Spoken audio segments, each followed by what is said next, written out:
1 itu dijelaskan begini ya. Wa inna ma khassuha bitasamu li'anna nasaba amrun la madkhala lirru'yati fihi. Gitu loh. Jadi kenapa para ulama itu mengkhususkan syarat definitif daripada syura wal istifadhah itu dengan tasamu, kabar yang menyebar secara menyeluruh, turun temurun tasamu itu. Li'anna nasaba, karena nasab itu adalah perkara amrun la madkhala lirru'yati fihi, yang tidak menerima terhadap pendapat fihi di dalam nasab. Kan tidak ada jalan masuk, ini artinya ini madkhal ini. Tidak ada jalan masuk lirru'yah, untuk berpendapat fihi dalam nasab gitu. Karena apa gini Ustaz? Ketika sampean punya anak namanya Ahmad dan Muhammad gitu kan. Nah, terus ada orang berpendapat, oh enggak, anaknya Ustadz Madu Ruqyah ini bukan Ahmad dan Muhammad, tapi namanya itu misalkan Ismail dan Ibrahim. Kan enggak bisa begitu, Ustaz. Gitu loh. Ya, atau ini misalkan begini. Ini yang sebenarnya yang selanjutnya, cuma ini nyambung saja ya. Kalau yang pertama tadi dari pemaparan jenengan, saya mau yang saya pahami, Syekh Yusuf An-Nabhani itu bukan mengisbat, bukan, cuma mengakui, bukan hanya memadhun ya, bukan hanya memuji, tapi mengakui. Nah, mengakui dengan kata-kata ijma ini memahami bahwa semua ulama nasab, mungkin juga ulama tarikh atau ulama-ulama yang sikoh itu juga mengakui, maka dianggaplah itu sebuah ijma menurut ilmu fikih, ijma secara fikih, karena ini termasuk ilmu dzon, jadi bisa diijma secara ilmu nasab itu bukan dzonni, Ustaz. Ilmu nasab bukan dzonni, Ustaz. Qat'i. Oh iya, sampean baca dalam kitab Muqaddimat fi Ilmin Nasab, di situ ada bab halaman 58 kalau nggak salah. Ada bab begini. Bentar. Ya, ambil dah. Coba sampean ambil dah. Coba sampean ambil.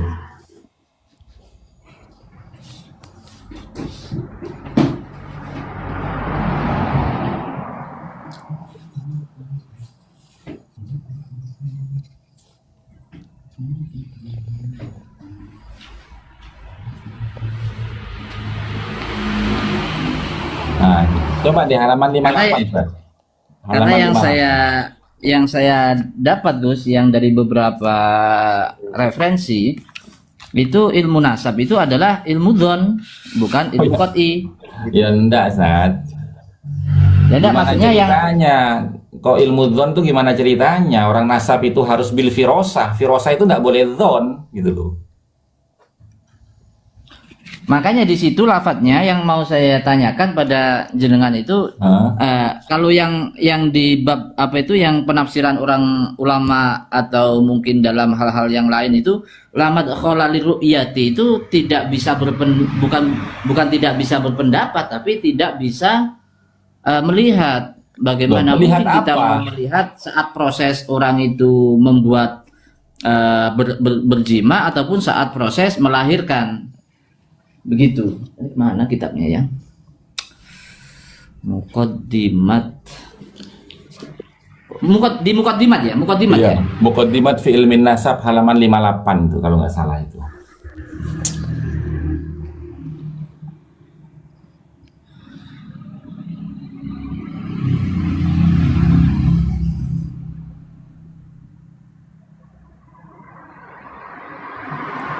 Di Ar-Ruq'ah ya? Ya. Setelahnya Ruq'ah. Enggak, itu kan di halaman itu kan dijelaskan kan. Subutun nasabi indan nasabah. Ya kan? Tetapnya sebuah nasab menurut perspektif ulama ahli nasab. Terus subutun nasabi bi arba'i turukin.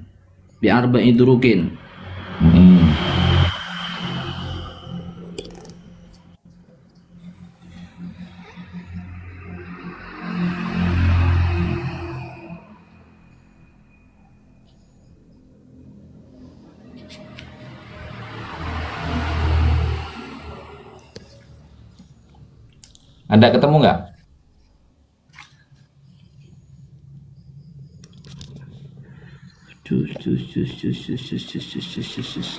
Halaman 58 Ustaz. Iya, ini 58, 59 enggak ada. Sebentar. Mungkin saya salah ininya mungkin. Sebentar ya.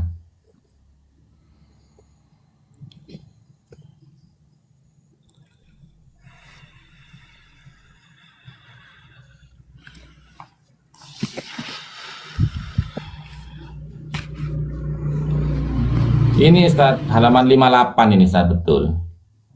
Di PDF saya Coba. halaman 58. Coba dibaca dari depan. Oke. Subutun nasabi. Ya. Tetapnya sebuah nasab, ya. Ya kan? Ya. Itu kan gini. An-nasabu yathbutu bi arba'ati an-nasabu yathbutu bi arba'i turuqin.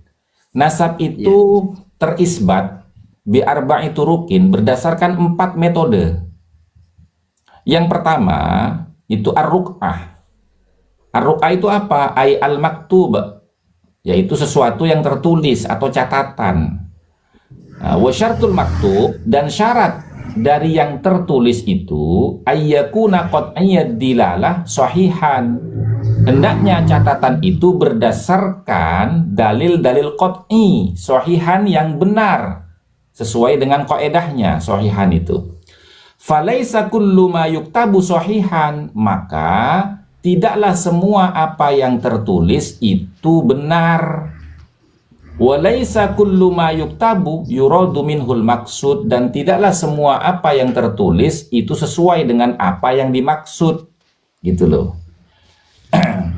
Fannasabu, maka nasab itu yathbutu, bisa terisbat, idza wujida, apabila ditemukan nasab itu fi ruq'atin, di dalam catatan, au kitabin, atau kitab, bisyartin, dengan syarat ayyakuna hadzal maktub, adanya tulisan ini qat'iyyud dilalati 'alal maksud, itu berdasarkan dalil-dalil qat'i 'alal maksud, terhadap tokoh yang dimaksud, gitu loh.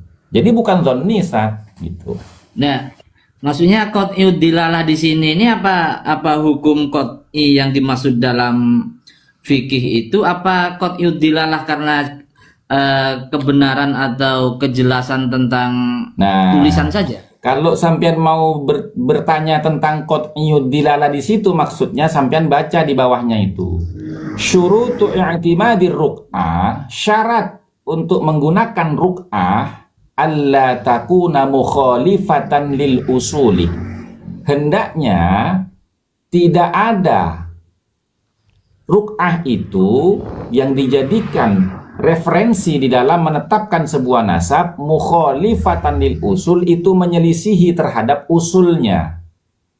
Nah, berarti yang disebut qat'i dilalah itu berdasarkan sumber referensi yang valid, Ustaz, gitu loh. Nah, sumber referensi yang valid itu kalau di muqaddimah disebut ruq'ah. Kalau di dalam kitab Rosail itu disebutnya pada metodologi yang kedua. Ya kan? Metodologi yang kedua itu bagaimana? At-tariqus tsani, metodologi yang kedua di dalam menetapkan sebuah nasab, kutubun nasabin al-abdal al-ulama'i thiqati, yaitu berdasarkan kitab-kitab nasab yang berkesinambungan, yang ditulis oleh ulama-ulama ahli nasab yang thiqah, gitu loh. Gitu, Ustaz. Ya, maksudnya tadi itu yang bukan hukum qat'i yang yang disematkan kepada hukum ilmu kan? Loh, jadi yang dimaksud qat'iyud dilalah di sini. Begini, Ustaz, ngapunten ya. Sampean tinggalkan dulu ilmu fikihnya, tinggalkan dulu.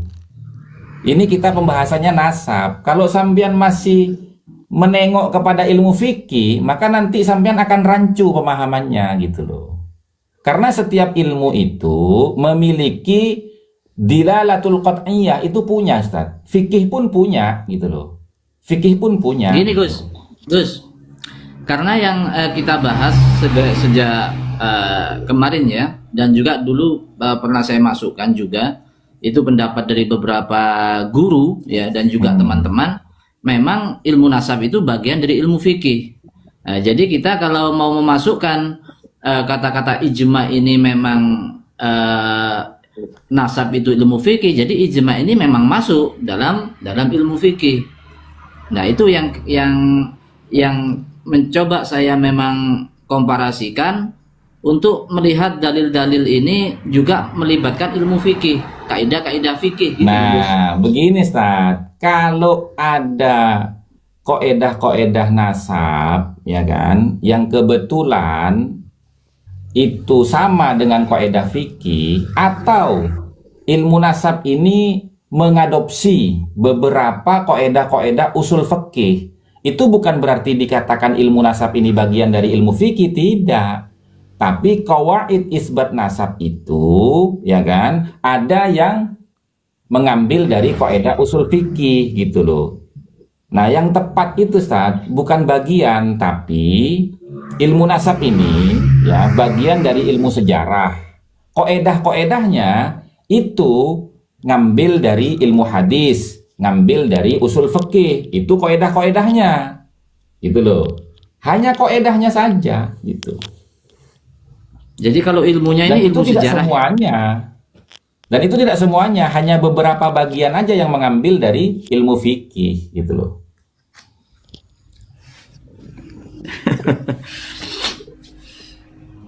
Ya, Kalau Gus, ini kalau saya kan masih memahaminya memang ilmu nasab itu bagian ilmu fikih ya. Nanti coba tak komparasikan lagi. Kalau memang menurut jenengan itu bukan ilmu fikih, bukan bagian ilmu fikih, ya coba nanti tak otak-atik lagi gitu loh. enggak, kira-kira Karena menurut kemarin jenengan nih, jenengan bisa mengatakan ilmu nasab itu bagian dari ilmu fikih, itu argumentasinya apa menurut jenengan? selain memang itu dari guru-guru itu dari dulu memang mengatakan bagian dari ilmu fikih, terus melihat dari beberapa hal yang ada dalam masalah nasab itu memang sangat terkait dengan ilmu fikih ya, contohnya kata jenengan tadi itu nasab, nasab, tentang nikah, lalu tentang waris, itu juga semuanya itu adalah ilmu fikih. Jadi kalau dikatakan ilmu nasab itu adalah bagian dari ilmu fikih, ya memang tepat lah begitu. Loh ya Itu kebalik yang Ustaz, kan gini Ustaz, di dalam ilmu nasab itu tidak membahas tentang apa-apa yang dibahas di fikih Ustaz. Gitu loh. yang bersangkutan, Tapi yang dibahas begini itu yang Ustaz. bersangkutan kan. Lah iya, tadi kan sudah kita sepakati bersama. Yang dibahas oleh ilmu fikih tentang ilmu nasab itu hanya nasabun qorib. Nasabun qorib gitu loh. Nasab dekat yang berkaitan dengan mahram, berkaitan dengan hak waris, yang berkaitan dengan hak perwalian, kemudian berkaitan dengan batal dan tidaknya kita itu bersentuhan dengan lawan jenis, atau boleh dan tidaknya kita menikahi lawan jenis kita gitu loh. Kan begitu. Ya, jadi kalau menurut jenengan memang fik bukan bagian ilmu fikih ya. Nasab Enggak, itu ya. bukan. Enggak ya. Bukan bagian dari ilmu fikih gitu loh. Kalau gini Ustaz, kalau mau dikatakan bagian dari ilmu fikih, ya kan, berarti ilmu fikih itu memiliki metodologi tersendiri di dalam menetapkan sebuah nasab gitu loh. Nah, sementara di fikih itu menetapkan sebuah nasab itu kan bil firosyah, dengan perkawinan kan. Nah, itu sama dengan ilmu nasab. Ilmu nasab pun begitu. Kalau tidak melalui perkawinan yang sah, tidak diterima nasabnya gitu loh. Begitu. Lah hanya di bagian-bagian itu saja, Ustaz, gitu loh. Dan bagian hak waris lagi ya. Iya, tapi di dalam ilmu nasab tidak membahas tentang hak waris, gitu loh. Hanya membahas tentang kebenaran daripada urutan silsilah. Apakah nasab ini statusnya sahih, atau masyhur, atau makbul, atau mardud, gitu loh. Nah, adapun nanti ini berbicara tentang masalah waris itu diserahkan ke fikih, gitu loh. Makanya kan tadi dikatakan likulli ilmin masadiruhu wa maraji'uhu. Tiap-tiap ilmu itu punya sumber referensi dan rujukan tersendiri gitu loh. Ya Gus, makanya implikasinya tadi itu kalau memang syarat sah atau tidaknya itu tergantung dalam fikih munakahat. Jadi yang di situ yang digantungkan tentang nasab nantinya ke bawahnya, karena kalau sudah tentang sah atau tidaknya sebuah pernikahan, itu nasab ke bawah kan juga berpengaruh, Gus. Jadi anak mana yang sah nikahnya dengan yang tidak, itu kan tentang waris pun kan juga berpengaruh di situ. Lah Jadi iya, nasab makanya kan gini, Ustaz. Logikanya gini loh, Ustaz. Logikanya ya. Logikanya begini, Ustaz. Kenapa kok ilmu nasab itu dianggap sebagai bagian daripada ilmu sejarah? Karena nama-nama tokoh dan keluarga besar serta anak cucu dan leluhurnya yang dicatat dalam ilmu sejarah itu diverifikasi dan divalidasi kebenarannya oleh ilmu nasab, gitu loh. Nah, artinya ilmu nasab ini juga ada kaitannya dengan ilmu sejarah, kuat kaitannya, Ustaz. Kaitannya kuat dengan ilmu sejarah, gitu loh. Nah, ya makanya ulama-ulama tarikh itu sangat diperhitungkan. Ilmu sejarah itu tidak bisa menjadi referensi di dalam menetapkan sebuah nasab, tidak.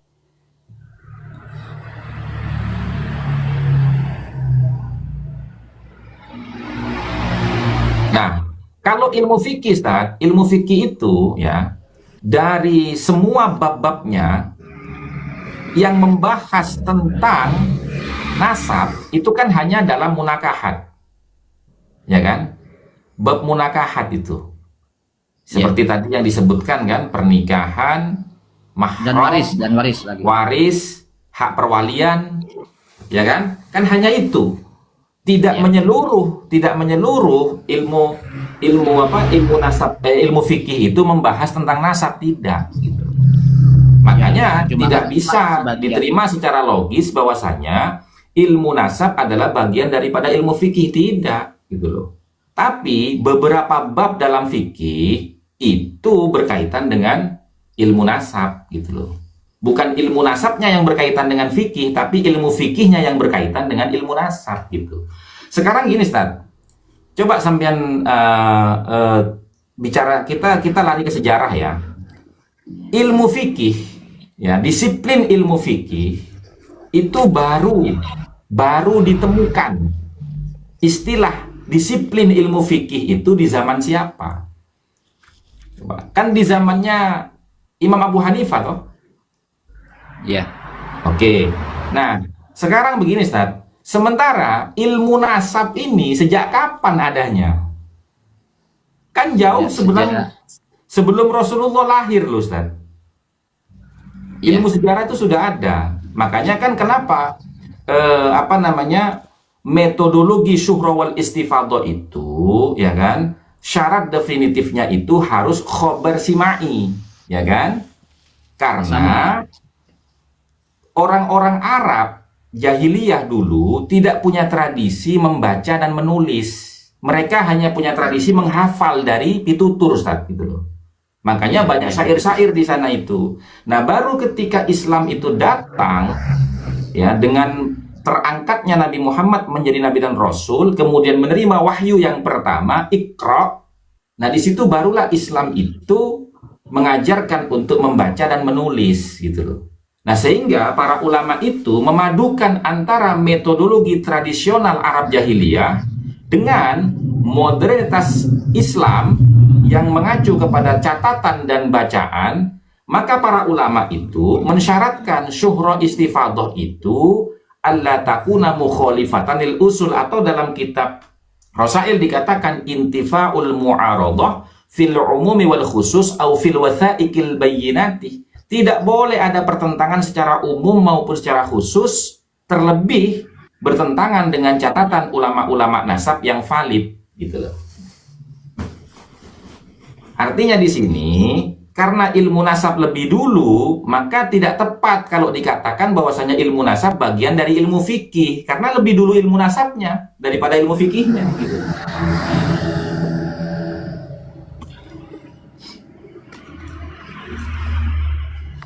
Saya tuh kemarin juga baca Gus, kalau eh, apa itu bahwasanya ilmu nasab itu bagian dari ilmu fikih, dari beberapa eh, apa itu referensi lah ya. Ini saya coba ketik di AI ya, di Google ini. Ya, monggo silakan. Ilmu nasab merupakan bagian integral dari fikih Islam, khususnya dalam cakupan fikih munakahat, pernikahan, dan fikih waris, hukum waris. Ini dalam hukum syariat, yaitu karena menjaga hifdzun nasl kan ya. Ya. Nah itu kemarin memang saya juga browsing memang hampir semuanya itu mengatakan bagian ilmu fikih, makanya saya pasnya di situ. Dan juga tentang hukum ijma itu semuanya masuk ya, memang betul kata guru saya dulu begitu, terus kata siapa-siapa begitu, oh berarti memang bagian dari ilmu fikih gitu. Kalau sekarang jenengan bilang mantap bukan bagian dari ilmu fikih, ya nanti coba saya komparasikan lagi gitu. Oke, sekarang gini Ustaz, kita kembali kepada kaidah ya. Kan ada kaidah itu tentang masalah bagaimana cara kita itu menilai benar dan tidaknya suatu khobar atau benar dan tidaknya suatu pernyataan gitu kan. Ibnul Mubarak kan berkata begini kan, al-isnadu indi minad din. Sanad itu bagiku bagian dari agama. Laulal isnad laqala man syaa ma syaa. Kalau tidak bersanad maka orang akan berbicara semaunya sekarang itu. Nah, kemudian yang kedua, dijelaskan juga dalam kitab Muqaddimat itu, sampai bisa baca di halaman 86 tuh kalau nggak salah ya. Man qallada aw naqala an syai'in fala yahsibur ra'yu awil ilmu lahu bal liman naqala anhu. Jadi penekanannya itu liman naqala anhu, kepada siapa dia mengambil narasi itu, mengambil referensi itu, dan kepada siapa dia mengikuti pernyataan itu gitu loh. Nah, sekarang di AI itu kan bisa dicek itu sumbernya dari mana gitu loh. Ya kalau di Google itu saya pasti carinya kalau nggak dari NU mungkin dari Tembuireng atau sumber kitabnya Ustaz. Sumber kitabnya yang mengatakan itu. Karena begini, iya, makanya. Karena secara sejarah, ya kan, secara sejarah tadi sudah kita sepakati bahwasanya lebih dulu ilmu nasab daripada ilmu fikih gitu loh. Jadi tidak logis kalau dikatakan ilmu nasab itu bagian dari ilmu fikih. Karena begini kan, kalau ilmu nasab itu dikatakan bagian dari ilmu fikih, berarti yang melahirkan ilmu nasab itu fikih gitu loh. Padahal ilmu fikihnya lebih dulu daripada ilmu nasab, kan begitu. Maka tidak logis itu Ustaz, gitu loh.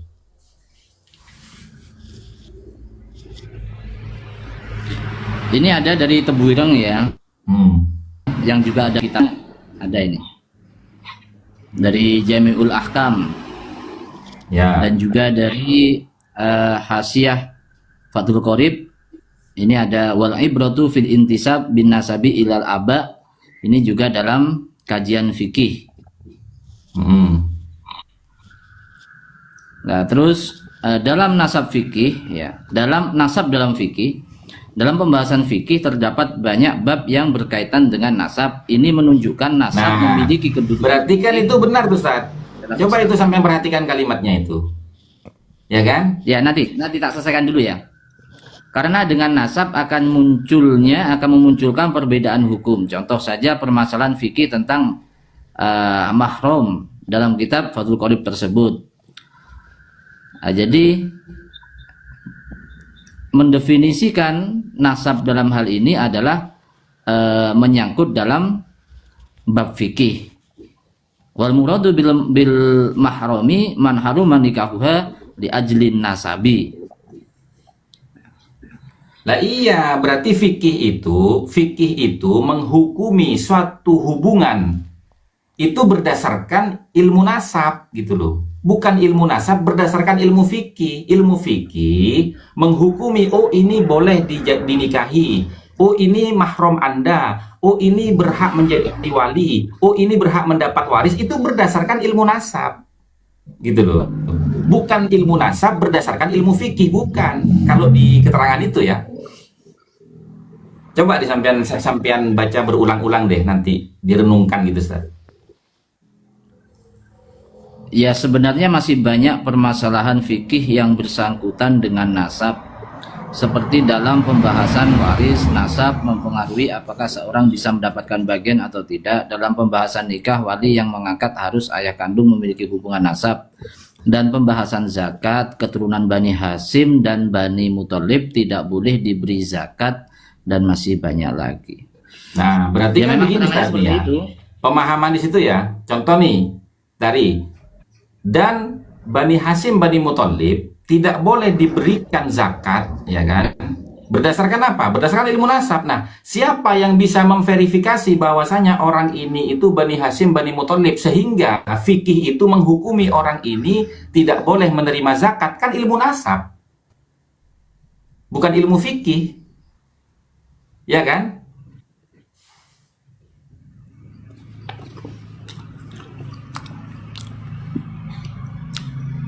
Betul nggak, Ustaz? Ya kan? Setelah ilmu nasab itu memverifikasi, ya kan? Setelah ilmu nasab itu memverifikasi bahwasanya si A si B ini adalah bagian dari keluarga Bani Hasyim, Bani Muthalib, maka setelah diverifikasi oleh ilmu nasab, fikih memberikan hukum bahwasanya orang ini tidak boleh menerima zakat, kan begitu, Ustaz? Untuk memverifikasinya pakai fikih apa enggak, Gus? Loh, pakai nasab dong. Untuk menghukumi sah atau tidaknya mahram tadi loh. Loh, itu bukan verifikasi, Ustaz. Itu hukum. Fikih itu menentukan hukum bahwasanya ini mahram atau bukan, itu kan berdasarkan ilmu nasab, gitu loh. Ya kan? Yang memverifikasi itu ilmu nasab, yang menghukumi sah dan tidaknya itu ilmu fikih, gitu loh, Ustaz. Ya, yang menghukumi tetap ilmu fikih ya, Gus ya. Lah iya memang, tapi kalau yang memverifikasi keabsahan nasab itu ilmu nasab, Ustaz, bukan ilmu fikih, gitu loh.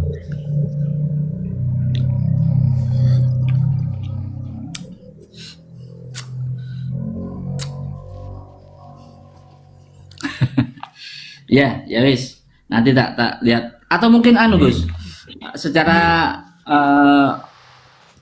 jelasnya mungkin memang ada ini menurut jenengan atau memang Anda ada referensinya gitu. Mungkin lebih Loh, enaknya. jelas ada referensinya, Ustaz. Di dalam kitab, semua kitab nasab itu sampean baca muqaddimahnya itu. Tidak ada satupun ulama nasab yang mengatakan bahwasanya ilmu nasab ini adalah bagian dari ilmu fikih. Yang ada itu ilmu nasab bagian dari ilmu sejarah. Gitu loh. Itu benar. Semua kitab nasab mengatakan begitu. Gitu loh. Jadi tidak ada yang mengatakan bahwasanya ilmu nasab itu berkaitan dengan ilmu fikih, tidak. Gitu. Tapi ilmu fikih itu berkaitan dengan nasab dalam bab ilmu fikihnya nih, yang berkaitan dengan nasab nih dalam bab munakahat, gitu loh. Tapi selain munakahat, ilmu fikih tidak bahas nasab selain munakahat loh ya. Iya kan? Contoh misalkan orang yang berhak menjadi imam tidak bahas nasab fikih, gitu loh. Kan begitu. Ya. Jadi kalau ijma tadi katakanlah mengikuti hukum qot'i ataupun hukum dzanni itu enggak masuk dalam nasab ya? Loh, enggak bisa, Ustaz. Enggak bisa. Sekarang Jadi istilah begini. tadi qot'iyud dilalah ya, yang qot'iyud dilalah tadi itu bukan qot'i yang di fikih ya. Ya bukan dong, karena kan yang dibahas ilmu nasab. Yang disebut qot'iyud dilalah di situ, sampean lihat syaratnya bisa dikatakan ruk'ah itu berdasarkan dalil-dalil qot'i, ya kan? Allah takuna mukhalifatan lil usul. Tidak boleh menyelisihi dari kitab usulnya, gitu loh. Begitu, Ustaz. Kalau di dalam kitab usul ilmin nasab ya, itu ada pernyataan begini. Wa indama nuhakkikun nasabah, dan ketika kita hendak meneliti sebuah nasab, ya kan, fa innal masadirah, maka sesungguhnya sumber-sumber referensi allati yumkinu an nastaqi minhan nasabah, yang memungkinkan kita untuk bisa mendapatkan informasi dari sumber-sumber referensi tersebut, an-nasab, akan sebuah nasab yang sedang kami teliti, yajibu an takuna min kutubil ansabil qadimah, maka wajib semua sumber referensi itu berdasarkan kitab-kitab nasab yang terdahulu, gitu loh, allati kutibat qablal asril hadis, yang ditulis sebelum kejadian itu. Kejadian apa? Kejadian penelitian, gitu loh. Dalam kitab apa itu, Gus? Usul Ilmin Nasab halaman 76. Said punyanya Said Anas, ya. Ya, coba sampean lihat di situ. Terus gini, Gus, ya.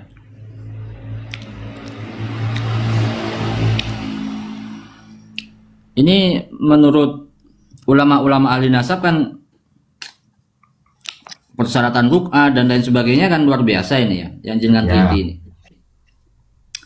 Kembali ke pertanyaan itu, lalu kenapa ulama-ulama ahli nasab yang ada sekarang kok malah mengesahkan nasab Ba'alawi gitu loh? Mana bukti pengesahannya, Ustaz? Kan tidak ada.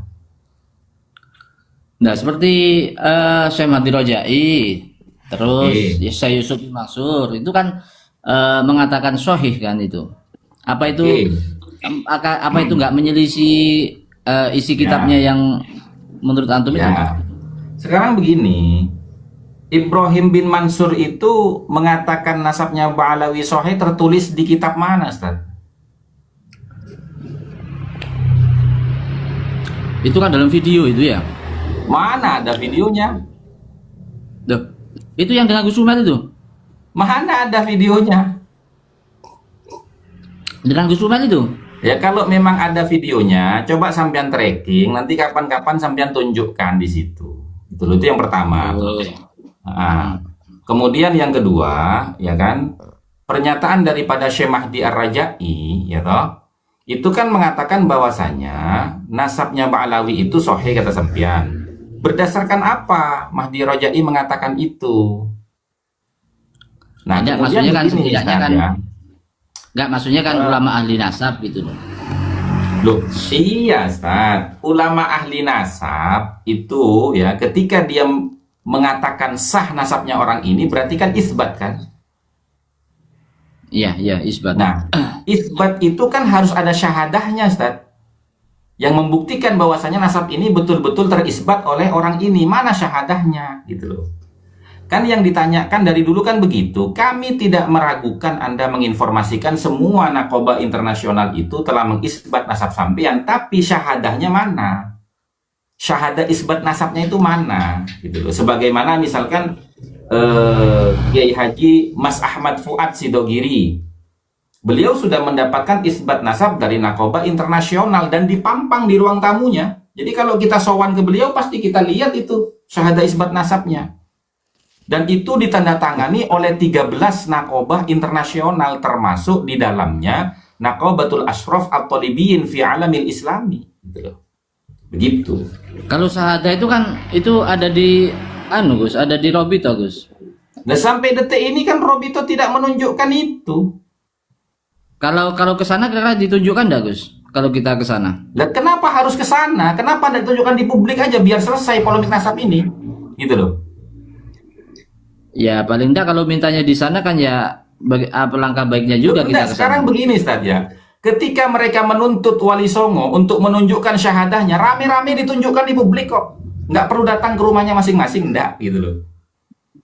Nah, tapi kenapa ketika kita minta bukti pernyataan mereka bahwasanya mereka itu sudah diisbat oleh nakobah internasional, kenapa sulit gitu loh? Kan begitu.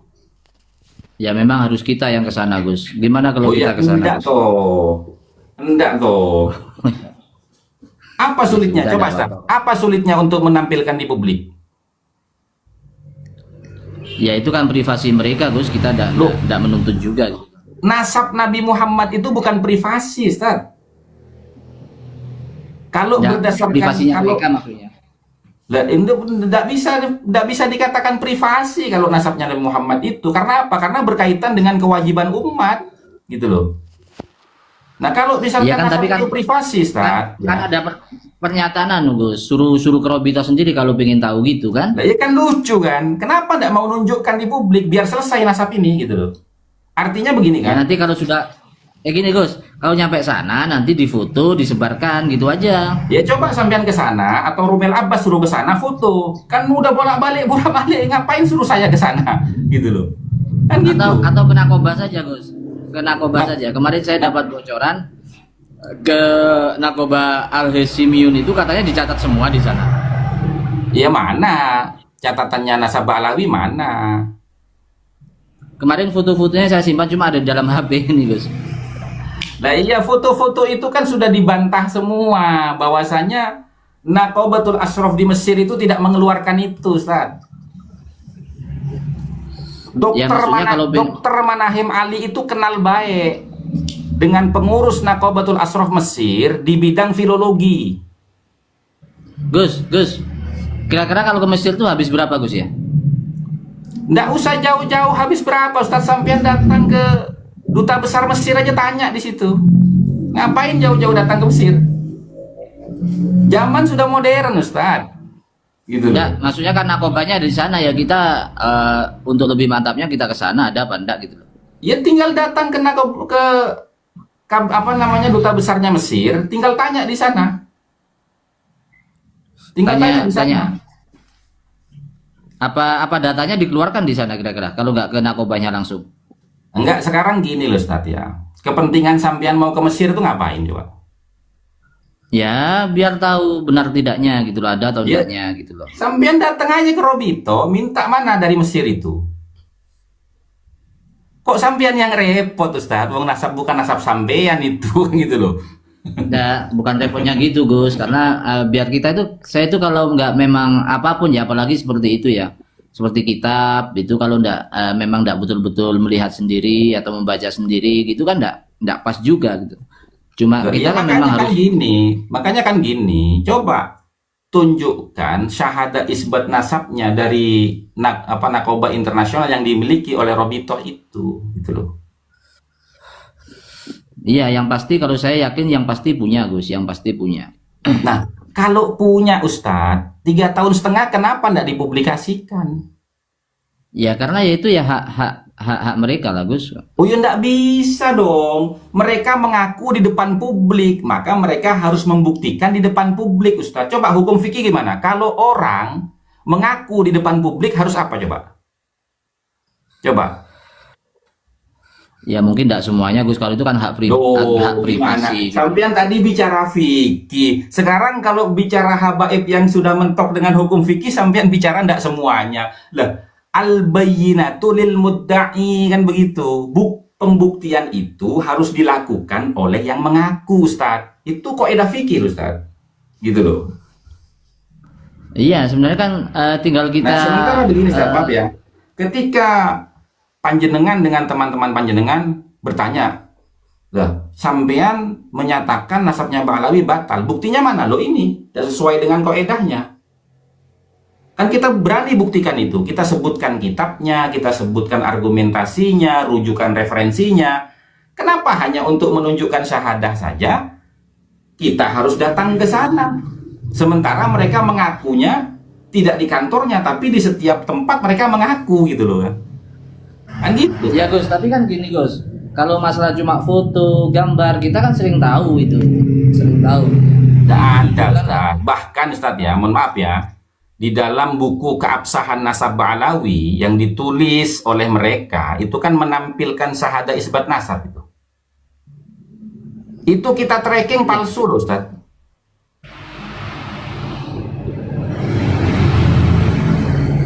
Itu saya berani bertanggung jawab itu karena saya ikut ranking waktu itu. Gitu loh. Makanya kan gini, Ustaz ya, kalau memang kita itu mencintai umat, supaya umat tidak salah paham tentang hal ini, dan umat yang awam-awam tidak terpancing emosinya hanya karena berbeda pendapat yang belum jelas mana yang benar menurut orang awam. Tunjukkan saja, ini loh syahadat isbat nasabnya. Dulu Ustadz ya, saya tuh pernah diskusi dengan Habib Mujassim. Saya bilang begini, Beb, sebenarnya sampean itu ya kan harus melakukan ya kan pentahkikan manuskrip-manuskrip yang sampean punya. Kemana? Ke Nakobah. Serahkan manuskrip itu ke Nakobah. Jauharus Safaf, Burqa Musiko, serahkan ke Nakobah itu. Nanti bagaimana hasil tahkikan dari Nakobah? Oh, isbat. Kalau isbat keluar nanti syahadahnya dari Nakobah, dan itu akan di open posting di semua websitenya Nakobah, Ustaz. Nah sekarang Nakobah saja itu ya, kalau kita tracking nih, ya kan, syahadah isbat nasab dari Nakobah keluar semua, Ustaz. Misalkan Syekh Abdul Qadir ini semua keluar, Ustaz. Tapi Ba'alawi tidak ada, gitu loh. Makanya kalau Ba'alawi punya, tolong tunjukkan biar kita tracking, gitu loh. Itu. Belum punya jenengan berarti Gus ya. Apanya? Yang punya Ba'alawi dari Nakobah itu ya. Mana? Oh, memang tidak ada kok. Ya. Nanti tak carikan Gus ya. Kalau foto-fotonya Ya. ada, tapi di HP ini ya. Betul. Ya, coba itu dari Nakobah mana itu? Yang kemarin yang terbaru itu dari Hashimiyun itu. Iya, dari mana Hashimiyun itu? Irak. Irak itu Nakobatul Ashraf At-Talibiyin, Ustaz. Hashimiyun itu Mesir ya. Ada. Ini kalau di sambil lihat galeri ini mati enggak, Gus? Enggak mati. Enggak mati, Ustaz. Atau enggak apa-apa gini, misalkan nanti sampean kopikan dulu, lalu nanti kapan kita atau sampean ke room saya, nanti sampean tunjukkan itu, nggak ada masalah gitu loh. Gitu, Ustaz. Iya. Sudah malam Gus ya. Karena gini, Ustaz. Pernyataan daripada Sayyid Dr. Husain Al-Khalidar Ar-Radawi itu kan jelas kan dalam Al-Khalidari. Ya, itu kan jelas dalam kitabnya itu, ya kan? Lu punya kitab Al-Khalidari itu ya? Ya banyak kitabnya, Ustaz. Sampean kalau masuk ke situ banyak sampean kitabnya itu. Itu Sunni apa itu, Gus? Kenapa? Sunni apa luar Sunni itu?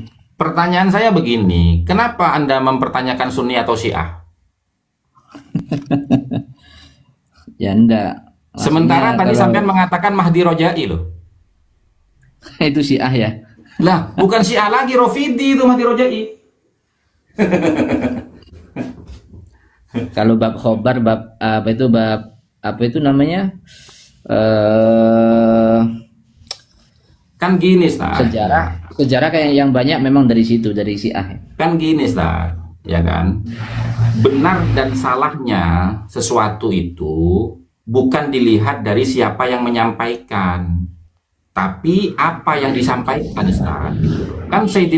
Kan ada makalah yang masyhur itu dinisbahkan kepada Sayyidina Ali, undur maqila wala tandur maqala, lihat apa yang dibicarakan, jangan melihat siapa yang berbicara. Walaupun itu yang berbicara orang kafir sekalipun, kalau fakta realitanya itu benar ya kita harus akui benar, gitu loh. Itu. Tapi walaupun itu keluar dari orang muslim sekalipun, kalau itu salah ya kita katakan salah, kan begitu, Ustaz, gitu loh. Nah, sekarang ya misalkan nih seperti contoh misalkan sampean kalau mau ke luar negeri sampean harus punya paspor. Apakah dalam hukum Islam ada paspor? Nggak ada kan? Itu kesepakatan orang kafir loh itu, yang kemudian kita ikuti, ya kan? Nah sekarang kalau seumpamanya kita tarik lagi ke masalah tadi ya, oke lah, misalkan Sayyid Husain Al-Khalidar itu orang Syiah misalkan. Lah letak kesalahannya dia di mana? Kan kita tidak bahas akidahnya, kita tidak bahas manhajnya.